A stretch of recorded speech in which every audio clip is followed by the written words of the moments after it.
السلام عليكم ورحمة الله وبركاته. نحمده ونصلي على رسوله الكريم. أما بعد فقد قال الله تعالى في القرآن الكريم والفرقان المجيد بعد أعوذ بالله من الشيطان الرجيم. بسم الله الرحمن الرحيم. ومن آياته أن خلق لكم من أنفسكم أزواجا لتسكنوا إليها وجعل بينكم مودة ورحمة. صدق الله العظيم. وقال النبي صلى الله عليه وسلم: أعظم النكاح بركة أيسره موعودة. صدق رسول الله صلى الله عليه وسلم. رب اشرح لي صدري ويسر لي امري واحلل عقدة من لساني يفقهوا قولي. رب يسر ولا تعسر وتمم بالخير وبك نستعين. سبحانك لا علم لنا الا ما علمتنا انك انت العليم الحكيم. எல்லா புகழும் புகழ்ச்சியும் ஏக வல்லவனாகிய அல்லாஹ் ஜல்லஷானஹு வ தஆலா ஒருவனுக்கே உரித்தானது. கண்மணிநாயகம் முஹம்மது ரசூலுல்லாஹ் ஸல்லல்லாஹு அலைஹி வஸல்லம் அவர்கள் மீதும் அன்னாரது அடிச்சுவடுகளை அப்படியே பின்பற்றி நடந்த சத்திய சஹாபாக்கள், தாபிஈன்கள், தபஅ தாபிஈன்கள், குஃபார்கள், ஷுஹதாக்கள், நல்லோர்கள், பெரியோர்கள், இது உபதேசங்களாகிய நம் அனைவரின் மீதும் எல்லாம் வல்ல அல்லாஹ்வின் நல்லருள் என்றென்றும் நிறைவாக உண்டாவதாக. ஆமீன். இஸ்லாமிய மார்க்கம் இருக்கின்றதே நமக்கு அனைத்து விதமான துறைகளிலும் ஒரு வழிகாட்டியாக இருக்கின்றது. தொழில் செய்ய வேண்டும் என்று சொன்னால் குர்ஆனிலும் ஹதீஸிலும் பார்த்தால் என்னென்ன தொழில்களை செய்தால் அது கூடும், எந்தெந்த தொழில்கள் ஹராமான தொழில் என்றெல்லாம் பட்டியலில் நமக்கு சொல்கிறது. அதே போன்று குடும்பத்தில் ஒரு பிரச்சனையா, குடும்பத்திலே நாம் அந்த குடும்பத்தை சரியாக நடத்த வேண்டுமா, அதற்கும் குர்ஆன் ஹதீஸில் தீர்வுகள் என்பது இருக்கின்றது. அதே போன்று ஒரு நிறுவனத்தில் ஏதாவது கோளாறு ஏற்பட்டுவிட்டால் அந்த கோளாறை நாம் எப்படி சரி செய்வது போன்ற அனைத்து விதமான நம் வாழ்க்கைக்கு என்னென்ன விஷயங்கள் தேவையாக இருக்கின்றதோ போன்ற அனைத்து விஷயங்களுக்கும் குர்ஆனிலும் ஹதீஸிலும் பலவிதமான தீர்வுகள் இருக்கின்றது என்று நாம் இங்கே பார்க்க முடியும். சென்ற வாரம் ஷவ்வாலும் திருமணங்களும் என்ற ஒரு தலைப்பில், அதாவது ஷவ்வால் மாதத்தினுடைய அந்த ஒரு சிறப்பை பற்றியும், திருமணம் என்பது நபி அவர்களின் வழி என்பதாக பேசப்பட்டது. அன்னை ஆயிஷா ரலியல்லாஹு அன்ஹா அவருடைய திருமணமும் இந்த ஷவ்வால் மாதத்தில் தான் நடந்தது. அது ஒரு பரக்கத்துக்கு ஒரு திருமணமாக ஆனது என்று சொல்லி சென்ற ஜும்மாவுடைய உரையில் நாம் பார்த்தோம். இந்த ஜும்மாவுடைய உரையில் இஸ்லாமிய மார்க்கம் ஒரு திருமணத்தை எப்படி நடத்த வேண்டும் என்று சொல்கிறது, எப்படி நடத்தக்கூடாது என்று சொல்கிறது. அதாவது திருமணத்தினுடைய சுன்னத்தான வழிமுறைகள் என்ன, திருமணத்தினுடைய அத்துமீறல்கள் என்னென்ன என்பதை இன்றைய ஜும்மாவில் நாம் காணவிருக்கிறோம். கண்ணியத்திற்குரியவர்களே, சென்ற வாரம் சொல்லப்பட்டது ஒரு சில திருமண முறைகள் அரபு இடத்தில் இருந்தது. ஷிஹாப் என்று சொல்லப்படக்கூடிய ஒரு திருமண முறை, அதாவது இரண்டு வயதான தந்தை பேசிக் கொள்வார்கள். உன் மகளை எனக்கு கட்டிக் கொடு, நான் என் மகளை உனக்கு கட்டிக் கொடுக்கிறேன், எந்த விதமான மகளும் இல்லாமல் என்பதாக பேசிக் கொள்வார்கள். இதை இஸ்லாத்தில் தடை செய்யப்பட்டுள்ள நிக்காஹ். ஏனென்றால் மகரை வைத்துதான் ஒரு திருமணம் என்பது நடத்த வேண்டும். மகர் இல்லாமல் நடத்தப்பட்ட திருமணம் அது விபச்சாரத்துக்கு சமம் என்று சொல்லி ரசூலுல்லாஹி ஸல்லல்லாஹு அலைஹி வஸல்லம் அவர்கள் சொன்னதை நாம் சென்ற வாரம் பார்த்தோம். இரண்டாவது வகையான ஒரு திருமணம் முத்தாஆ என்று சொல்லப்படக்கூடிய ஒரு திருமண முறை, அதாவது கால வரையறை உள்ள ஒரு திருமண முறை. ஒரு மனைவியை தேர்ந்தெடுத்து எனக்கு நீ 3 மாதத்திற்கு மனைவியாக இரு, 3 மாதத்திற்கு பின்னால் எனக்கு மனைவி கிடையாது, 2 மாதத்திற்கு மனைவி, 1 மாதத்திற்கு மனைவி என்று சொல்லி காலத்தை குறிப்பிட்டு மனைவியை தேர்ந்தெடுத்துக் கொள்வார்கள் அரபுகள். இதையும் இஸ்லாம் தடை செய்தது. மூன்றாவதாக ஒரு திருமண முறை, ஒரு மகன் தன் தந்தையின் மனைவியை திருமணம் செய்து கொள்வார். அதாவது அந்த தந்தைக்கு ஒரு அதிகப்படியான திருமணம் ஆகியிருந்தால் தனது சித்தியை சின்னம்மாவை அவர் திருமணம் செய்து கொள்வார். இது இஸ்லாமில் தடை செய்யப்பட்டுள்ளது. குர்ஆனிலும் இந்த நிக்காஹ் ஹராம் என்று சொல்லி குர்ஆன் அனுமதிக்கிறது. கடைசியாக அரபுகளிடத்தில் நடந்த ஒரு நிக்காஹ் முறை, அதுதான் தற்போது வரைக்கும் நடைமுறையில் நமக்கு அல்லாஹ் தஆலா சட்டமாக ஆக்கி வைத்திருக்கின்றார். மகனை கொடுத்து ஒரு திருமணத்தை கொடுக்க வேண்டும் என்ற ஒரு திருமணம் அரபுகளிடத்தில் ஐயாமை ஜாஹிலியாவில் அறியாமை காலத்தில் ஒரு சொற்பாளர்கள் தான் இந்த சட்டத்தை பின்பற்றி இருந்தார்கள். எப்பொழுது இஸ்லாமிய மார்க்கம் வந்ததோ ரசூலுல்லாஹி ஸல்லல்லாஹு அலைஹி வஸல்லம் அவர்கள் இந்த திருமண முறையை தான் அமல்படுத்தினார்கள். இப்படிதான் திருமணம் செய்ய வேண்டும் என்று சொல்லி இங்கே அனைவருக்கும் ஆர்வமூட்டினார்கள் என்று நாம் பார்க்க முடியும். ஆக திருமணத்தினுடைய ஒரு முக்கியமான ஒரு பங்கு என்னவென்று சொன்னால் மாப்பிள்ளை தேர்வு பெண்ணுடைய ஒரு தேர்வு. ஹதீஸில் ரசூலுல்லாஹி ஸல்லல்லாஹு அலைஹி வஸல்லம் சொல்கிறார்கள், துர்கஹுல் மரஅத்துல் அர்பா, 4 விஷயங்களுக்காக வேண்டி ஒரு பெண் திருமணம் முடிக்கப்படுகிறார். அந்த 4 விஷயத்தில் முதலாவதாக சொல்கிறார்கள் ரசூலுல்லாஹி ஸல்லல்லாஹு அலைஹி வஸல்லம், நீ மாலிஹா, அவளுக்கு இருக்கக்கூடிய சொத்துக்களை பார்த்து அவளுக்கு இருக்கக்கூடிய செல்வத்தை பார்த்து திருமணம் முடிக்கப்படுகிறது. இரண்டாவதாக அவளுடைய பேக்ரவுண்டை பார்க்கப்படுகிறது, அவளுடைய வம்ச பரம்பரைகளை பார்க்கப்படுகின்றது, அதை பார்த்து ஒரு பெண்ணுக்கு திருமணம் செய்யப்படுகின்றது. மூன்றாவதாக சொல்கிறார்கள் அவருடைய அழகை பார்த்து திருமணம் செய்யப்படுகின்றது. நான்காவதாக சொல்கிறார்கள் ரசூலுல்லாஹி ஸல்லல்லாஹு அலைஹி வஸல்லம் தீனை பார்த்து திருமணம் செய்வதற்கு இருக்கின்றது. இன்றைய காலகட்டத்தில் நாம் இங்கே சிந்திக்க வேண்டிய விஷயம், முதலில் நாம் இங்கே தீனை உட்படுத்துகிறோமா என்று நாம் இங்கே சிந்திக்க வேண்டும். அழகை பார்க்கிறார்கள், பொருளை பார்க்கிறார்கள், வம்ச பரம்பரையை பார்க்கிறார்கள், அந்த பேக்ரவுண்ட் எல்லாம் பார்க்கிறார்கள். எல்லாம் சரிதான், எல்லாம் பார்க்கத்தான் வேண்டும், இல்லை என்று சொல்லவில்லை. மாறாக அந்த தீனுடைய அம்சத்தையும் விட்டுவிட்டார். ஏன் பெண்ணிடத்தில் தீ இருக்கிறதா என்று பார்க்க வேண்டும் என்று சொன்னால், ஆண்கள் பெரும்பாலும் வீடுகளில் இருப்பது கிடையாது. வேலை என்று சொல்லி வீடுகளை விட்டு வெளியே சென்று விடுவார்கள். வீட்டில் இருப்பது பெண்கள் தான். அந்த பெண் என்ன செய்ய வேண்டும்? தனது பிள்ளையை ஒழுங்கான முறையில் வளர்க்க வேண்டும். அந்த பெண்ணிடத்தில் தீ இருந்தால் தான் அந்த வளரக்கூடிய பிள்ளைகள் எழுதும் தீ என்பது இருக்கும். அதனால்தான் ஹதீஸை கொடுக்கும் போது எப்படி சொன்னார்கள், நீங்கள் தீனையை தேர்ந்தெடுத்துக் கொள்ளுங்கள். அந்த பெண்ணிடத்தில் தீ இருக்கிறதா என்று பாருங்கள், குர்ஆனை ஓதுகிறாளா என்று பாருங்கள், 5 வேளை அந்த பெண் தொழுகிறாளா என்று பாருங்கள் என்று சொல்லி ரசூலுல்லாஹி ஸல்லல்லாஹு அலைஹி வஸல்லம் சொல்கிறார்கள். சொல்லிட்டு இப்படி முடிக்கிறாங்க, ஒருவேளை நீங்கள் தீனை தேர்ந்தெடுக்காமல் அழகை பார்த்தோ, அந்தஸ்தை பார்த்தோ, பொருளை பார்த்தோ, அல்லது அந்த வம்ச பரம்பரையை பார்த்தோ திருமணம் செய்து கொண்டால் தருவதற்கேதாக உமது கைகள் மண்ணாக ஆகட்டும் என்று சொல்லி ரசூலுல்லாஹி ஸல்லல்லாஹு அலைஹி வஸல்லம் சொல்கிறார்கள். காரணம், நீர் இருந்தால் தான் மீது உள்ள அனைத்து விஷயங்களும் மீதமாக இருக்கும். அப்படி நீர் இல்லாமல் இருந்தால் அந்த வீட்டில் பிரச்சனைகள் உருவாவதற்கு லேசான வழிமுறைகள் போதுமானதாக இருக்கிறது என்று சொல்லி ரசூலுல்லாஹி ஸல்லல்லாஹு அலைஹி வஸல்லம் சொல்கிறார்கள். ஆக முதலில் தீனை நாம் பார்க்க வேண்டும். மாப்பிள்ளை தேர்வு கூட இப்படிதான் இருக்க வேண்டும். முதலில் அந்த மாப்பிள்ளை எடுத்து தீன் இருக்கிறதா என்று பார்க்க வேண்டும். எடுத்து எடுக்கல கேட்பாங்க, எவ்வளவு சம்பளம் வாங்குறாங்க, எவ்வளவு சொத்துக்கள் இருக்குது, எவ்வளவு நல்லா வச்சிருக்காங்க என்றுதான் கேட்பாங்க. தவிர மாப்பிள்ளை 5 வேளை பள்ளிவாசல் சென்று தூங்குவாரா, அவருக்கு குர்ஆனை பார்த்து ஓத தெரியுமா, எத்தனை சூறாக்கள் மனப்பாடமாக இருக்கிறது சொல்லி அவர் கேட்பது கிடையாது. ரொம்ப குறைவாக ஆகிவிட்டு இந்த காலத்தில். ஆனால் இந்த ஹதீஸ் வருகிறது, முதலில் தீனை தேர்ந்தெடுத்து தீனை பார்த்து பிறகு நீங்கள் என்ன செய்யுங்கள், அழகு, பொருள், அந்தஸ்து என்று சொல்லி பார்க்க என்று சொல்லி ரசூலுல்லாஹி ஸல்லல்லாஹு அலைஹி வஸல்லம் ஹதீஸ் புகாரி ஷரீஃபில் பதிவு செய்யப்பட்டிருக்கிறது. நாம் இங்கே பார்க்கிறோம். வெளியிட்டிருப்பதே திருமணம் 4 அம்சங்களை கொண்டிருந்தார். இந்த 4ஐ தவிர்த்து மற்ற அனைத்து செயல்களும் விதானங்கள், அதாவது புதுமையாக ஏற்படுத்தப்பட்டவைகள், அவைகள் எதுவும் இஸ்லாமிய மாற்றத்திற்கும் இஸ்லாத்திற்கும் எந்த விதமான சம்பந்தமும் கிடையாது. அதில் 4 அம்சங்கள் திருமணத்தில். முதலாவதாக மாப்பிள்ளை பெண்ணிற்கு மகன் என்று சொல்லி ஒரு தொகையை நிர்ணயிக்க வேண்டும். ஒரு தொகையோ அல்லது நகையோ ஏதோ அந்த ஒரு பொருளை பெண் பொருந்தி கொண்டால் அது நிக்காஹ் கூறுவதற்கு ஒரு காரணமாக இருக்கும். முதலாவதாக மகன் நிர்ணயம் செய்ய வேண்டும்.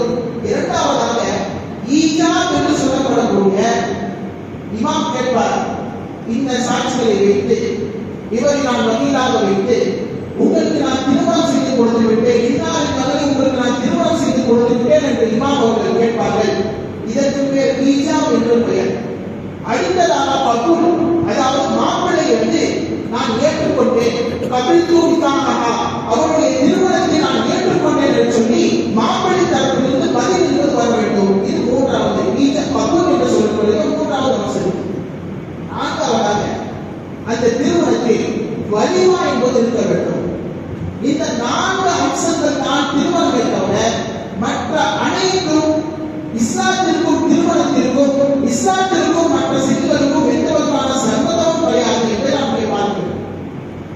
திருமணம் இருக்கின்றதே அது ஒரு பரக்கத். திருமணம் இருக்கின்றதே அது வாழ்க்கையினுடைய திருப்பு முறையது. திருமணம் இருக்கின்றதே தீனின் பாதியது. அது ஒரு வாழ்க்கையினுடைய ஆரம்பம். அது வாழ்க்கையினுடைய அடுத்த கட்டத்துடைய ஆரம்பம். அது அந்த ஆரம்பம் எப்படி இருக்க வேண்டும்? நீர்படியாக இருந்தால் அந்த வாழ்க்கை சுபிட்சமாக சந்தோஷமாக இருக்கும். நீர்படி அல்லாமல் ஏதோ ஒரு சுண்ணத்தை செய்ய போய் 1000 ஹராம்கள் தன்னுடைய காலத்தில் நடந்து கொண்டிருக்கிறது என்பதை நாம் கண்கூடாக பார்க்கிறோம். ஈஜாப் கபூல் கேட்ட பின்னால் நடைபெறக்கூடிய கூட்டுகள் என்பது ஏராளம். ஈஜாப் கபூல் திருமணத்திற்கு முன்னால் ஏற்படக்கூடிய அனாச்சாரங்களும் சரி, அத்துமீறல்களும் சரி ஏராளம். நிச்சயதார்த்தம் என்று சொல்லி கேட்பார்கள். மாப்பிள்ளை ஒரு தடவை தான் அந்த பெண்ணை பார்ப்பதற்கு அனுமதி. அதுவும் அந்த பெண்ணை தான் திருமணம் செய்ய போகிறோம் என்று சொல்லி உறுதியான பின்னால் தான் அந்த மாப்பிள்ளை பெண்ணை பார்ப்பதற்கு ஒரு தடவை அனுமதி. ஆனால் தற்போதைய காலத்தில் நம்ம இஸ்லாமிய சமூகம் எந்த அளவுக்கு சென்று விட்டது என்று சொன்னால், அந்த பெண்ணுக்கு ஒரு போனையும் வாங்கி கொடுத்து, போன் நம்பரையும் வாங்கி கொடுத்து டெய்லி மணிக்கணக்கில் பேசுது. அது வாட்ஸ்அப்பில் சேட் என்ற பெயரில் அழைப்பை அளிப்பது. இன்னும் ஒரு அளவிற்கு மேல் இப்படியும் செல்கிறார்கள். திருமணத்திற்கு முன்னாலே ஊர் சுற்றுவது, டேட்டிங் செல்வது என்று சொல்லி ஊர் சுற்றி இப்படி என்ன செய்கிறார்கள்? இஸ்லாமிற்கு புறம்பான செயல்கள் எல்லாம் செய்கிறார்கள். மார்க்கத்திற்கும் இதுக்கும் எந்த விதமான சம்பந்தமும் கிடையாது. அது மட்டுமல்லாமல் திருமணத்திற்கு முன்பாகவே ஷாப்பிங் என்ற பெயரில் மணமகனும் மணமகளும் அங்கே கடையில் அடைக்கக்கூடிய கூட்டுகள் என்பது ஏராளம். இவைகளை நாம் இஸ்லாமிய மார்க்கம் தடை செய்கிறது. அந்த பெண்ணை பார்ப்பதற்கு ஒருவரை தான் அனுமதி. அதற்கடுத்து எப்பொழுது பார்க்க வேண்டும்? எப்பொழுது அந்த ஈஜாப் கபூல் என்று சொல்லி ஏற்றுக்கொண்டிருந்தார் என்று சொல்லி இமாம் அவர்கள் கேட்கும்போது அந்த மாப்பிள்ளை ஏற்றுக்கொண்டேன் என்று எப்பொழுது சொன்னார்களோ அதற்கு அடுத்துதான் அந்த பெண்ணை பார்ப்பதற்கு இந்த மாப்பிள்ளைக்கு அனுமதி. அது வரைக்கும் அனுமதி கிடையாது. அது வரைக்கும் அந்த பெண் அந்நியம் விட்டார் சொல்ல முடியாதுல்ல. எப்போ தெரிவித்தா கேன்சல் ஆகாம சொல்ல முடியாது. ஏதாவது ஒரு காரணத்தை, சின்ன காரணத்தை இருக்கும் கூட செய்தாலும் சரி மற்றவர்களும் சரி ஏதாவது ஒரு பிரிவினை ஏற்படுத்தி அவர்களுக்கு மத்தியில் நிக்காக இல்லாமல் கூட ஆகிவிடலாம். அதனால் தான் மாற்றம் சொல்கிறது, ஈஜாப் கபூல் செய்த பின்னால் தான் அந்த மணப்பெண்ணை மணமகன் சென்று பார்க்க வேண்டும் என்று சொல்லி ஷரியத்துடைய சட்டம் இதுவாக இருக்கின்றது. ஆனால் இன்றைக்கு முஸ்லிம்களை போன்ற காரியங்கள் செய்கிறார்கள் என்று சொல்லி எவ்வளவு வருத்தமான விஷயம். நமக்கு மத்தியில் நன்மைகளில் போட்டி என்பது இருக்க வேண்டும். ஆனால் சகாபாக்கள் நன்மையில் போட்டியில் போட்டார்கள். போட்டி போட்டு நான் நல்லவர்களை செய்கிறேனா, நான் அதிகமாக பணங்களை நான் தீமைக்காக வேண்டி கொடுக்கிறேன் என்று சொல்லி சகாபாக்களுக்கு இந்த போட்டி இருந்தது. நாம் தீமை எடுத்து போட்டி போகிறோம், ஆடம்பரமாக நிக்காக செய்கிறோம். குறிப்பாக அவர் 5 லட்சம் நிக்காக செஞ்சார், நான் 10 லட்சம் நிக்காக நான் வருவேன். அவர் 50 லட்சத்துக்கு சென்றா என்னுடைய வீட்டிற்காக நான் 1 கோடி நான் செல்வத்தை வைப்பேன் என்று சொல்லி இப்படி ஆடம்பரமான திருமணங்கள் நீங்க இஸ்லாமியர்களை செய்கிறார்கள் என்று சொல்லி நீங்க சற்று வருத்தமாகத்தான் இருக்கின்றது.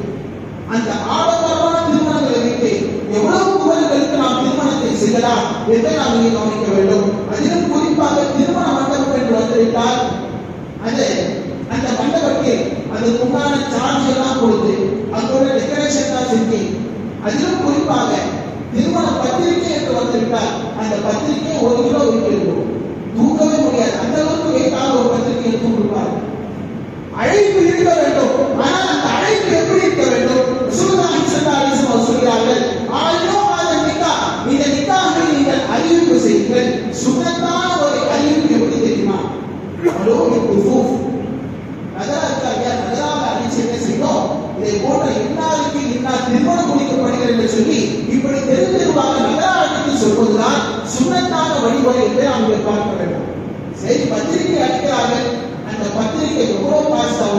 அதற்கே பல்லாயிரம் கணக்கான செலவுகள் அங்கே செல்கிறது என்பதை இங்கே வீணாக செல்வதற்கு பார்க்கிறோம். ஹஸரத் அப்துல் ரஹ்மான் அவுஃப் ரலியல்லாஹு அவர்கள் எந்த அளவுக்கு மிகப்பெரிய ஒரு செல்வந்தர் என்று சொன்னால் மத்திய கிழக்கிலேயே மிகப்பெரிய வியாபாரம் அவர்கள்.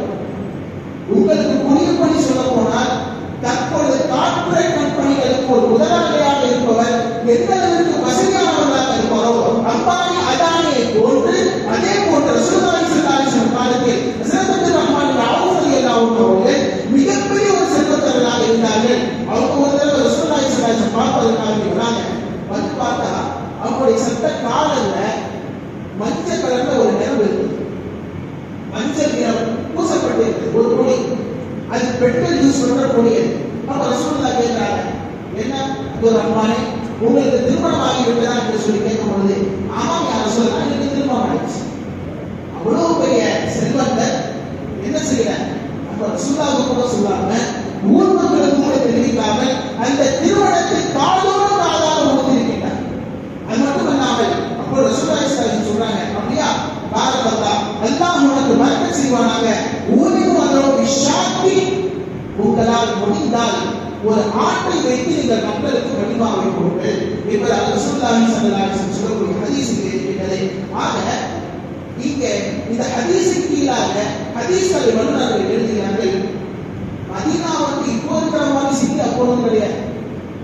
மொத்தமே ரசூலுல்லாஹி ஸல்லல்லாஹு அலைஹி வஸல்லம் காலத்தில் மதீனா என்பது ஒரு 6 தெருக்கள் அடங்கியதான். அந்த 6 தெருக்கள் உள்ள அந்த மதீனாவில் கூட அப்துல் ரஹ்மான் அவுஃப் ரலியல்லாஹு திருமணம் எப்பொழுது நடைபெற்றது என்று சொல்லி எந்த சஹாபாக்களுக்கும் தெரியவில்லை. அந்த அளவிற்கு காதோடு காதாக அந்த அளவிற்கு எளிமையாக திருமணத்தை நடத்தி வந்தார்கள் என்று சொல்லி சஹாபாக்களுடைய வரலாறுகளை நாம் இங்கே பார்க்கிறோம். ஆனால் நமது திருமணங்கள் அப்படி இருக்கிறதா என்று சொல்லி நாம் இங்கே சிந்திக்க வேண்டும். சரி, வலிமா விருந்து என்று வைக்கின்றார்கள். வலிமா விருந்து சுன்னத்து தான், வைக்க வேண்டும். அது திருமணம் நடைபெற்றது என்ற ஒரு அடையாளம் தான் அது.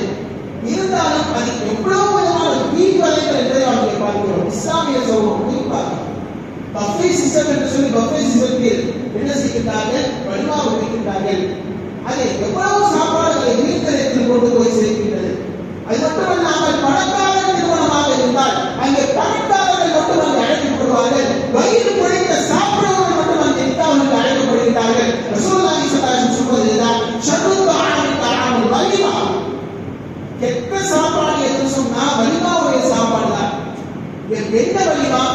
எந்த வலிமாவிற்காக வேண்டி பணக்காரர்கள் மட்டும் அழைக்கப்படுகின்றார்களோ, ஏழைகள் புறக்கணிக்கப்படுகின்றார்களோ அந்த வலிமா மிக கெட்ட வலிமா என்பதாக ரசூலுல்லாஹி ஸல்லல்லாஹு அலைஹி வஸல்லம் ஹதீஸை நாம் பார்க்கிறோம். ஆக அந்த வலிமா என்பது ஏழைகளும் அங்கே அழைக்கப்பட வேண்டும், அவர்களுக்கும் விருதுவ செயல்படுவது நடக்க வேண்டும் என்று சொல்லி நீங்க ஹதீஸ்களை நாம் இங்கே பார்க்கிறோம். சரி, ஈஜாபுகள் நடந்து முடிந்த பின்னால் அங்கே மாப்பிள்ளையும் பொண்ணும் போட்டோ ஷூட் பண்ணிருக்கிறாங்க. அதுவரைக்கும் பெண்ணை வெளியே காட்டிருக்க மாட்டாங்க. யாருக்கும் கேமராமேன் பார்ப்பாங்க, மற்றவங்க எல்லாம் பார்ப்பாங்க, அந்நிய ஆண்கள் பார்ப்பாங்க. தேவையில்லாம ஒரு போட்டோ ஷூட். சரி, போட்டோ ஷூட் எடுக்கிறாங்க, தனிப்பட்ட போல எடுத்துட்டு போறாங்க. தனியா மாப்பிள்ளையும் பொண்ணு ரூம்ல இருக்கும்போது தனியா நீங்க ஒழுங்கா எடுத்துங்க, அது பிரச்சனை இல்லை. ஆனால் ஒரு சபையோடு ஒன்று கூடி எல்லாருக்கும் அந்த பெண்ணோட குணத்தை காட்டுவது என்பது இது எந்த விதத்தில் சரியாக இருக்கிறது, இதற்கும் விசாரிக்கும் விதமாக சம்மதம் இருக்கிறதா என்று நாம் புரிந்து கொள்ள வேண்டும். போட்டோ ஷூட் சொன்னேன் ஒரு படி மேலாக நமக்கு மேல ட்ரோன் கேமரா பார்ப்போம்.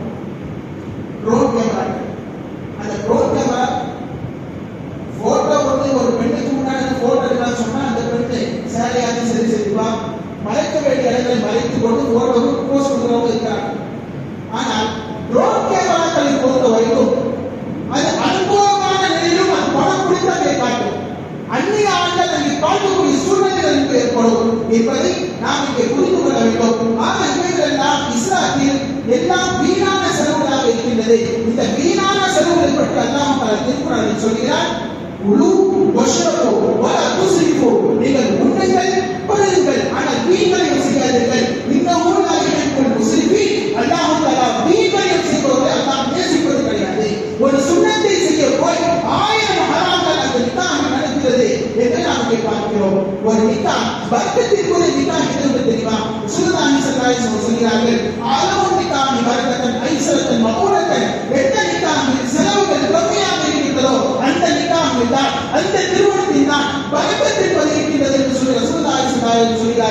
அவர்களுக்காக வேண்டிதான் பாரத்தல்லாஹு லகுமா வ பாரத அலைக்குமா வ லமா பைனகுமா ஃபில் கைர் என்று துஆவை ரசூலுல்லாஹி ஸல்லல்லாஹு அலைஹி வஸல்லம் ஓதிக்கிறார்கள். எல்லா ஆடம்பரமா என்ன செஞ்சது பத்திரிகை கடைசி அப்படி ஒரு வாசகத்தை உள்ளது பாரத்தல்லாஹு லகுமா என்று துஆவை என்று அந்த நிக்காஹ் எப்படி வரவேற்பது இருக்கும் என்பதை நாம் இங்கே சிந்தித்து பார்க்க வேண்டும். அது மட்டுமல்ல நபி ஸல்லல்லாஹு அலைஹி வஸல்லம் அவர்கள் இந்த நிக்காஹை வஜஅலூஹு ஃபில் மஸாஜித் திருமணம் நடத்த வேண்டும் என்று சொன்னால் பள்ளிவாசல் மீது நீங்கள் திருமணத்தை நடத்துங்கள்.